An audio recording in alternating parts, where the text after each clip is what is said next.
అదే RTV app వార్తల్ని క్షణాల్లో చదివే అవకాశం ఉంటుంది. ఒక న్యూస్ పేపర్, ఒక టెలివిజన్ ఛానల్ మీ చేతుల్లో ఎప్పుడూ ఉంటాయి. చిన్నటేకూరు గ్రామంలో ఉగాది ఉత్సవాల సందర్భంగా ప్రవా అనేది తీసుకెళ్లడం జరుగుతుండగా కరెంటు షాక్ కొట్టి వైర్లు దానికి టచ్ అయ్యి కరెంట్ షాక్ కొట్టి దాదాపు 16 మంది పిల్లలు ఈరోజు కరెంట్ షాక్ కొట్టారు. నేను కోరేది ఒకటే, ఇలాంటి ఉత్సవాలు ఏమైనా జరిగినప్పుడు అధికారులు ఒకసారి వచ్చి చూసుకొని పోవాలి. కరెంటు వైర్లు కిందకు ఉన్నాయా, లేకపోతే కరెంట్ వైర్లు మెయిన్ వైర్స్ ఉన్నాయా, అర్ధ వైర్స్ ఉన్నాయా అనేది ఒకసారి చూసుకోవాలి. ప్లస్ ఇలాంటి కార్యక్రమాలు ఏమైనా ఉంటే దయచేసి పిల్లల్ని దూరం పెట్టండి. పెద్దవాళ్ళు మాత్రం వెళ్ళొచ్చు, కానీ పిల్లల్ని దూరం పెట్టి ముందుకు వెళ్ళవలసిందిగా కోరుతున్నాను. అట్లాగే ఊర్లో జనాలకు ఏమీ తెలియదు, వైర్లు ఏ వైర్ ఏది ఎంత కిందికి వస్తే ఏది షాక్ కొడుతుంది అనేది తెలియదు. కాబట్టి అధికారులు ఖచ్చితంగా ఒక రోజు ముందు వెళ్ళి అక్కడంతా చూసుకొని. నా పేరు కే పెద్ద ఈశ్వరయ్య సార్, మాది చిన్నటేకూరు గ్రామం. మా గ్రామంలో దాదాపుగా ఒక 60 సంవత్సరాల నుంచి ప్రవా ఉత్సవం జరిగేది సార్. అయితే ఎప్పుడు కూడా ఇలాంటి సంఘటన జరగలేదు సార్. అయితే కాకపోతే నిన్న బాగా తెల్లవారుజామున 6 వరకు కూడా బాగా సంపూర్ణంగా ఘనంగా అందరం పండుగ జరుపుకున్న తర్వాత ఒక 5 నిమిషాలు ఉంటే దేవునికి టెంకాయ కొట్టి తిరిగే మూమెంట్లో మేము ముందు అన్ని తీగలు కూడా కట్ చేసినాం సార్. 3 గంటలకే వైర్లు కట్ చేయించి కరెంటు కూడా లైన్ బంద్ చేయించి పోతూ ఉన్నా. అయితే ఒకటి తెలుసుకోలేని టైంలో అది ఏదో ఒక హై లైన్ నుండి అర్త్ వచ్చి సడన్గా దానికి చంద్రవంకానికి టచ్ కావడంతో ఈ పిల్లలు బండ్లో కూర్చున్నారు సార్. పిల్లలు బండ్లో కూర్చున్నారు. సడన్గా దాదాపు 13 మంది ఉన్నారు సార్. ఇంకో పెద్ద పిల్లడు వాడు గీయకుంటే ఇంకా చాలా డేంజర్గా ఉండేది.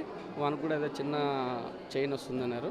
మాకు దేవుని దయతో మాకు ఈ చిన్న పిల్లలకు ఏం జరగకపోవడం సంతోషం. చిన్న చిన్న గాయాలు కాబట్టి మాకు ఆ శ్రీ ఆంజనేయ స్వామి దయతో మాకు ఈ డాక్టర్లు కొంచెం బాగా చూసి మా పిల్లల్ని బాగు చేస్తే చాలు సార్. అదే మా కోరిక సార్.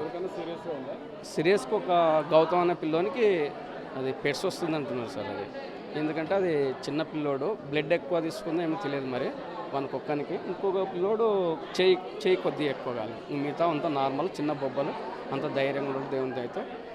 వాళ్ళిద్దరు కోలుకుంటే చాలా మాకు. సంవత్సరాల నుంచి జరుగుతుంది కదా, 60 సంవత్సరాల నుంచి చిన్నటేకూరు గ్రామంలో ప్రవా తీసుకురావడం కింద ఉరవాకిల నుంచి మరి పైన ఆంజనేయ స్వామి గుడి వరకు తీసుకురావడం జరుగుతుంది ప్రతి సంవత్సరము. సరే, ప్రతి సంవత్సరం జరుగుతుంది, మనం ప్రతి సంవత్సరం కేర్ తీసుకుంటున్నాం. ఈ సంవత్సరం ఎందుకు కేర్ తీసుకోలేకపోయాము? అండ్ ఇంకోటి, ఆ ఊర్లో ఏంటంటే వైర్లు కిందికి రావడం, కిందకి ఏలవడం జరిగినాయి. అది పెద్ద ప్రమాదకరమైన విషయము. ఇంకోటి, దాని మీద ఇంతవరకు స్పందించకుండా ప్రతి సంవత్సరం ఏంటంటే ఊర్లో కూడా అన్ని కార్యక్రమాలు చూసుకున్నా కూడా ప్రతి సంవత్సరం ఏంటంటే కట్టె తీసుకొని దాని వైర్లను లేపడము, అలాంటి చర్యలు తీసుకున్నారు. ఇంకోటి ఏంటంటే ఈ విషయం పైన కూడా ఇక నుంచి కట్టెలు లేకుండా వైర్లను పైకి లాగించి కరెక్ట్ వైర్లు కూడా, ఇంకోటి అంటే ఇక్కడే చిన్న చిన్న ఇంటి దగ్గర కానీ ఇంటి పక్కల కానీ వైర్లు కూడా కిందికి ఏలబడడం అవన్నీ జరిగినాయి. దానిపైన కూడా ప్రత్యేకమైన చర్య తీసుకొని వైర్లను పైకి లాగించి, ఒకరోజు కరెంట్ తీసేస్తాం మనం మామూలు ప్రతి శనివారం, దానికి ఒక చర్య తీసుకొని కరెంటు వైర్లు పైకి లాగడం. కానీ ఎందుకంటే ఈ సమస్య ఈరోజు జరిగింది, మళ్ళీ రేపు జరగదని అయితే ఎవరము లబ్ధి చెప్పలేము కూడా గ్యారంటీగా. ఇది వచ్చేసి కరెక్ట్ 7:30 టైంలో అందరూ పిల్లలందరూ ఉదయాన్నే బండి పైన వెళ్తున్నారు. ఆ టైంలో ఆడ వైర్లు కింద కూడా తగలడం వల్ల బండికి మొత్తం ఎత్తి వచ్చేసింది, షాక్ వచ్చేసింది. అది పైనుంచి కిందకి తగలడం వల్ల పిల్లలందరూ తగిలి కింద పడేసేవారు. ఓకే, జస్ట్ 2 సెకండ్స్ ఇలా వచ్చింది. ఆ 2 సెకండ్స్లోనే చిన్నపిల్లలు కదా, ఇమ్యూన్ సిస్టమ్ తక్కువ ఉంటుంది. ఆ ఇష్యూ జరగడం వల్ల అది డైరెక్ట్ హిట్ కొట్టేసింది గట్టిగా. నియర్లీ 13 మందికి ఇంజూర్ అయింది. సివియర్గా అంటే ఇక్కడ ఒక ప్రవీణ్ అనే ఒక అబ్బాయికి సివియర్గా ఉంది. ఈ అబ్బాయికి కొద్దిగా తలకు జరిగింది. అండ్ ఇంకో 2-3 కూడా సివియర్గా ఉంది. మరి హెవీగా లేదు, కానీ అందరైతే కొద్దిగా బాగానే ఉన్నారు. దెబ్బలు గాయాలని కొద్దిగా బాగా భారీ తగిలాయి. మరిన్ని వీడియోస్ కోసం ఛానల్ ని సబ్స్క్రైబ్ చేయండి. లేటెస్ట్ అప్డేట్స్ కోసం వాట్సాప్ ఛానల్ ని ఫాలో చేయండి. అండ్ లింక్ డిస్క్రిప్షన్ లో ఉంది.